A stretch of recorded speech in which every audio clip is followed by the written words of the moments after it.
स्वागत है आपका मेरे YouTube चैनल पर। मैं पंडित एनसी शर्मा।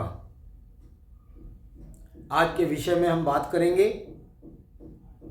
व्यक्ति को बुरी आदतों से धन की प्राप्ति। कई व्यक्तियों का व्यापार ही ऐसा होता है कि वो जुआ खिलाने का काम करते हैं, सट्टा खिलाने का काम करते हैं, या एक तरीके से कहिए कि वो शराब की दुकान करते हैं, या कहिए कि चोरी चकारी से धन प्राप्त करते हैं। कुल मिलाकर के उनके अंदर झटके के धन या बुरी आदतों से, बुरी संगतों से धन की प्राप्ति होती है। कैसे बन जाती हैं वो रेखाएं, इसको मैं आपको बताने वाला हूं। एक बात अच्छी तरह समझ लीजिए कि यदि व्यक्ति के जीवन के अंदर धन की प्राप्ति बुरी आदतों से, बुरे संग से, या बिल्कुल दिमाग की योजना नहीं होती और फिर वो व्यक्ति जीवन में धन कमाता है, तो उसके लिए एक रेखा अवश्य है, और वह रेखा धन रेखा। और उस धन रेखा का आपके यहां पर, आपके शनि पर्वत पर संबंध। परंतु अगर वह बुरे साधनों से धन कमा रहा है तो उसका यहां पर जो बुद्धि रेखा है, ये बुद्धि रेखा डाउन होकर के कहीं ना कहीं चंद्र पर्वत से संबंध बनाती है। अगर ये इस प्रकार से संबंध बनाई है चंद्र पर्वत से, तो फिर वो जीवन भर उसी तरह करेगा। अगर ये रेखा दो विभागों में बट गई है, या टूट गई है, या मिट गई है, तो उसका व्यापार मतलब उस काम में जाएगा जरूर, लेकिन फिर वो उसको छोड़ देगा। तो सबसे पहले उसके विचारों के अंदर ही क्या है, दिमाग के अंदर ही जो योजना है वो इस प्रकार की है कि मुझे जो धन कमाना है वो इस प्रकार से कमाना है। तो सबसे पहले दिमाग का इन्वॉल्वमेंट आ गया। अब देखिए, मान लिया इसकी ये रेखा इसके पास है और वो भाग्य रेखा शनि पर्वत पर पहुंच गई है, तो धन रेखा हमने बना दी, उसके विचारों को बता दिया कि उसका विचार किस तरीके का है कि मैं तो इस तरीके से धन कमाऊंगा।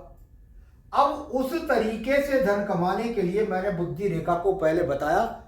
अगर बुद्धि रेखा का टूटना, या बुध का काला तिल होना, या किसी प्रकार के इसके अंदर लहरदार होना, ये सब एक अलग तरह की योजना को लेकर चलता है, लेकिन इसका चंद्र पर्वत से संबंध दिखाया। इसी रेखा के अंदर जो ये धन रेखा है, चाहे यहां से है, चाहे यहां से है, या कहीं से है, और ये चंद्र पर्वत 3 विभागों में होता है। एक चंद्र पर्वत, दूसरा, और ये तीसरा चंद्र पर्वत। पहला आपको बताएगा, आपको एक तरीके विदेश रेखा के लिए दूसरा पर्वत का ज्यादा इन्वॉल्वमेंट है, ये आपका गाने गुनगुनाने के लिए है। तो तीसरा बुरी संगत के लिए, बुरे खान पान के लिए है। रेखा का संबंध बुद्धि रेखा का यहां बन गया, और यहीं से निकल करके एक शाखा आपकी भाग्य रेखा में मिल गई। या भाग्य रेखा यहां पर नहीं थी, ये यहां से यहां नहीं थी, और यहीं से चल करके और इसका संबंध यहां बन गया।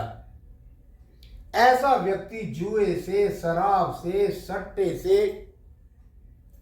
बुरे खान पान की चीजों को बेचने से, नशे की चीजों को बेचने से ही धन प्राप्त करता है। तो समझने की बात है, बुद्धि रेखा का इन्वॉल्वमेंट, तीसरे चंद्र पर्वत का संबंध, भाग्य रेखा का या तो ना होना यहां पर, या चंद्र पर्वत से ही भाग्य रेखा का ज्यादा नीचे से निकलना, और यहां इस प्रकार से या इस भाग्य रेखा में जाकर मर्ज हो जाना। तो ये चीजें यहां होती है। कभी कभी थोड़ा सा दित्य पर्वत से निकलती है तो विदेशों से स्मगलिंग करके धन कमाता है। ऐसा नहीं है तो व्यक्ति के पास एक रेखा गई और राहु पर्वत से निकली, और जा करके इसने संबंध बना दिया शनि पर्वत से। राहु पर्वत, राहु भाई, विचार तो राहु का ही है, विचार तो राक्षस का ही है, विचार सोच तो राक्षस का ही है। कैसा विचार? बुद्धि रेखा कैसी भी है, लेकिन झटके से धन कमाने का विचार। किसी की आंख मिचे उसका सामान उठा लूं, किसी की चोरी कर लूं, किसी की डकैती कर लूं, ऐसी बुरी विचारधारा। और राहु के साथ में बुद्धि रेखा का खराब होना।